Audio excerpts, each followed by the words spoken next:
What is up, everybody? Welcome back to Water Cooler Talk. My name is Caleb Turner, and I'm a sports writer at KSL.com.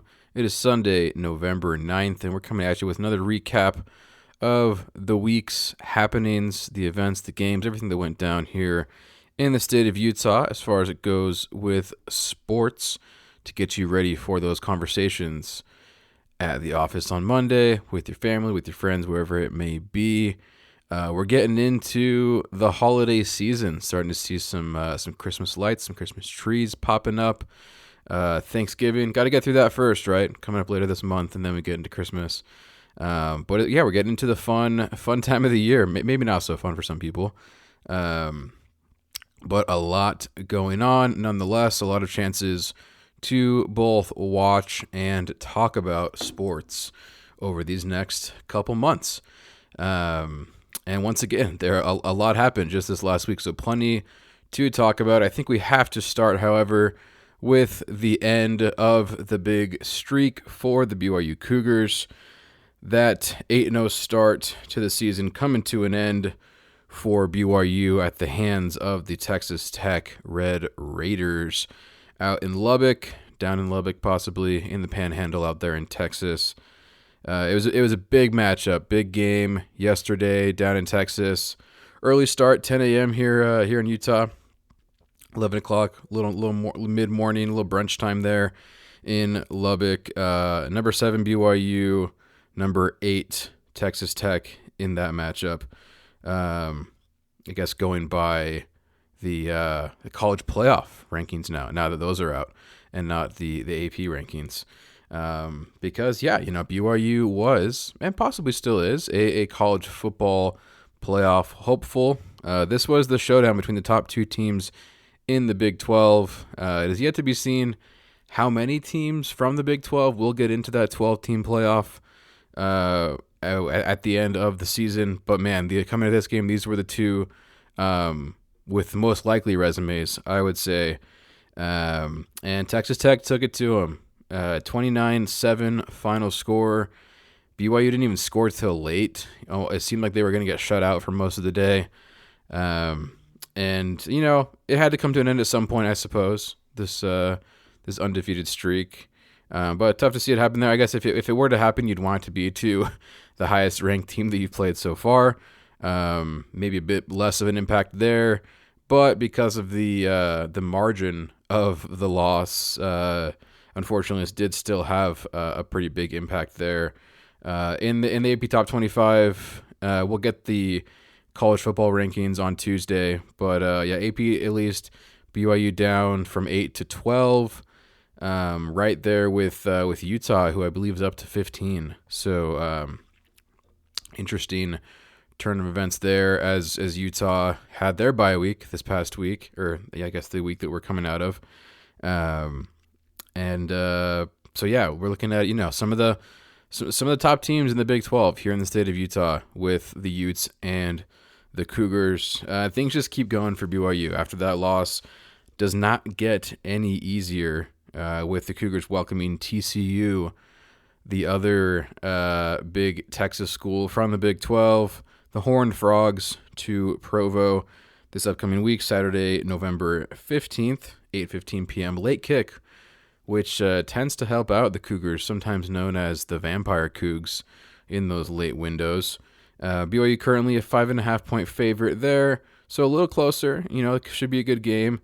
Hopefully BYU cannot make this into a losing streak and takes care of that. But then penultimate game of the regular season for BYU, heading on the road to Cincinnati, who obviously had that loss against Utah the week before the bye week for Utah, but they're still 7-2 on the season, and a really formidable Big 12 team there, the Bearcats. So no easy task, especially going to Cincinnati, to Ohio, for the Cougars there in a couple weeks on the 22nd. So two really big matchups there if BYU wants to stay in that playoff, top 12, top 15 conversation there in the nation. Some major opportunities and tests there coming up for the Cougars.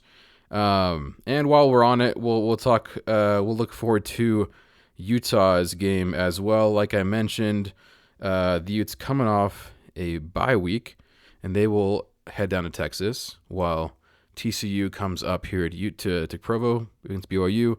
Utah heads down to Waco, taking on the Baylor Bears in what should be a fun matchup down there. Utah currently favored by 8.5 points, hoping to move to 8-2 on the season. Like I mentioned, top 15 team as well. I've got them at 13 right here in the college football ranking, so it's just outside of that top 12, which is where you want to be to make into the playoff. But with a couple games left for the Utes, they can still make a bit of a statement and kind of, especially BYU loses a couple, Utah wins a couple. We'll see what happens with Texas Tech down the stretch. Utah playing both Kansas teams, Kansas State and the Kansas Jayhawks, over the final 2 weeks of the season. So, Kansas State here at Rice-Eccles Stadium, Kansas on the road. So that's it for your college football there. But as I mentioned last week, college basketball are also getting tipped off here this week. The BYU Cougars with AJ DeBonsa, projected top 3 pick in the NBA draft, playing a couple games already. Fans getting their first look at a great player. Seen plenty of highlights popping around my social media already for that team. Took on Villanova in the opener. Got a tight win there down in Vegas, and then they've had a couple home games. Took on Holy Cross from back east, and then welcoming Delaware on Tuesday to the Marriott Center. So a couple little get comfortable games there. I think I saw on ESPN or Fox maybe advertised big game for the Cougars against UConn coming up. 2-time national champions a couple years ago. Alma mater of my beloved Stephon Castle from the San Antonio Spurs, and many, many other players besides him that you may have heard of. Speaking of college players to the NBA, great college players, I should say. We had a bit of bad news on the Utah Jazz side of things. A favorite of this podcast, former North Carolina and Auburn star Walker Kessler, undergoing season-ending shoulder surgery. That was announced just earlier this week. He missed a couple games with the Jazz to come back to Utah and get some things looked at with that shoulder, and ends up getting ruled out for all the 2025-2026 season. So huge blow there for the Jazz, who, obviously young team, up and down season so far, sitting somewhere around 3-6, I believe, through 9 games. Tough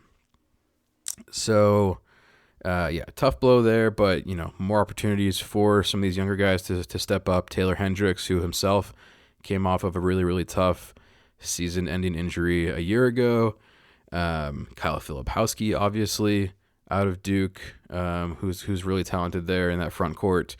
A lot of people were really loving that 3-man, 3-big lineup for the Jazz, where they had Kessler, Filipowski, and Lauri Markkanen out there, just kind of towering over teams. But with the versatility that they have, a couple shooters there with Filipowski and Markkanen, the defense, obviously, of Walker Kessler, a lot of fun to watch. So no more of that triple big lineup there, unfortunately. But we'll see who steps into that role for the Jazz. Keontae George playing super well so far this season. Lauri Markkanen obviously as well. The perennial borderline all-star that he is. Always rumors going around about whether Lauri will stay with this team through the trade deadline. But hey, we've got 3-4 months until that trade deadline in early February. So plenty of time for Jazz fans to enjoy him if that were to happen. Obviously, in recent months, Jazz have not been afraid of trading players. Colin Sexton is on a new team. Jordan Clarkson is on a new team. So it happens. We'll see if he sticks around. Obviously, with that Kessler injury, your ceiling as far as wins go drops a little bit. we'll see if Utah decides to go full tank mode as they have in recent seasons for what is a pretty good draft. I already mentioned Devonsa there, an in-state talent for the Jazz. If they were able to land a top 3 pick, which has evaded them, I will say, in recent years. But if they were able to land that top 3 pick, possibly bringing Devonsa up to Salt Lake from Provo. Yet to see a ton from Ace Bailey. Kind of waiting for him to break out a little more for this Jazz team. Went through kind of a little injury, some illness there for a bit. So we'll see if he pops up as Rookie of the Year conversations start to happen. Cooper Flagg's Dallas Mavericks are not looking very good. Just saw before I hopped on this podcast that Klay Thompson might be a trade option for the Mavericks. Dylan Harper, who is the second pick with the Spurs, he's injured. So there's some opportunity there for Dylan Harper's college teammate, Ace Bailey, to step in, gets some of Walker Kessler's blocks and rebounds. If Markkanen is out or traded, get some of Markkanen's points and threes. So plenty there to watch for the Jazz as things continue. And like I mentioned, what has been an up and down season so far. But, if nothing else, you go to the Delta Center and you get to see some fun players and teams come to Utah, such as Anthony Edwards tomorrow with the Minnesota Timberwolves coming to Salt Lake City. And did have a bit of an injury, so not sure if he will be playing tomorrow. But I'm not seeing him on the injury report as of right now. So you get him, you get obviously former Jazzmen, Rudy Gobert, Mike Conley. So fun one there tomorrow at the Delta Center. We'll see which Jazz team shows up as the one that gets beat by 40, which was, I believe, against the Timberwolves as well on the road just the other day. Or is it the team that, can beat the Clippers with James Harden at home on the Delta Center floor? We'll see which one shows up tomorrow night against the T-Wolves. But we will finish things off tonight with the other Delta Center residents. Of course, your Utah Mammoth, the Fighting Tuskies, as I so lovingly named them earlier this week in an article. Because things have gotten a little difficult. Sometimes when the losses start to pile up a little bit, when things are going just a bit wrong for the team, you gotta crack a couple jokes there.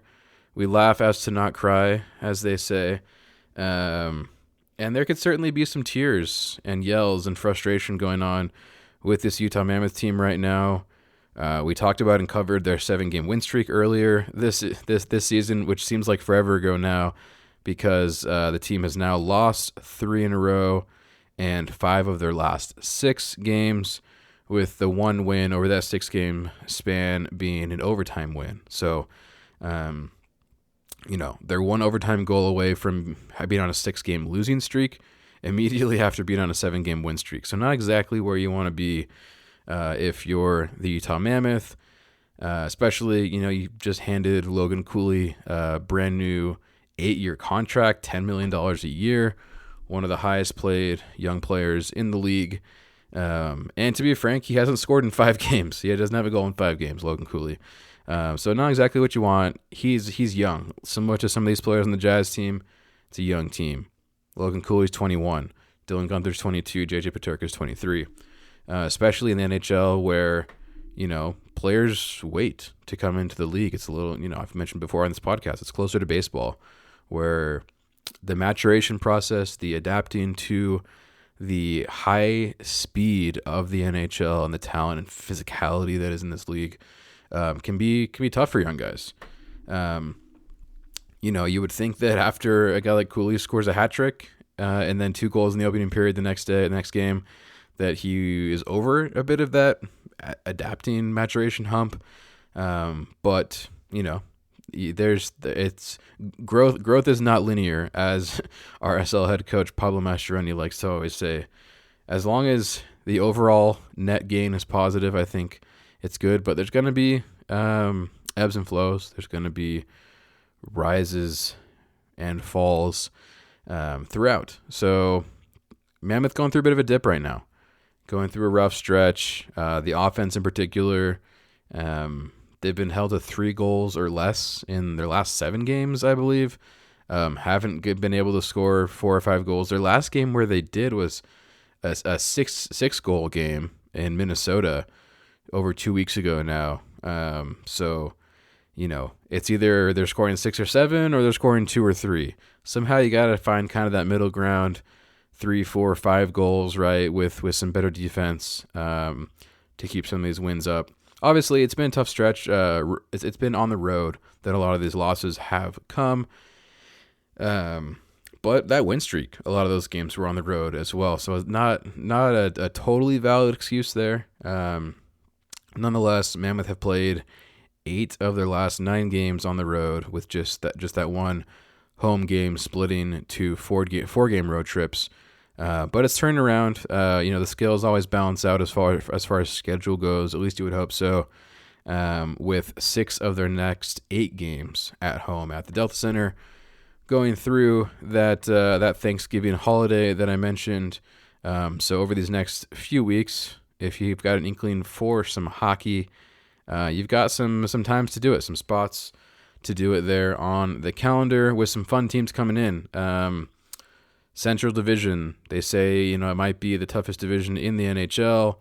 And that might be the case with, teams like the Colorado Avalanche in there. Funny enough, another kind of regional rival of the Mammoth is the Las Vegas Golden Knights, but the Knights are not in their division.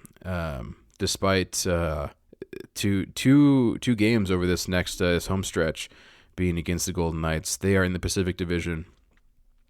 So no direct rivalry there as far as division goes. But you got teams like Chicago, Dallas Stars, who are right above the Mammoth in the Central Division standings. I believe they'll have games against them in coming weeks. The homestand starts out against a couple New York teams, although I was corrected earlier this week.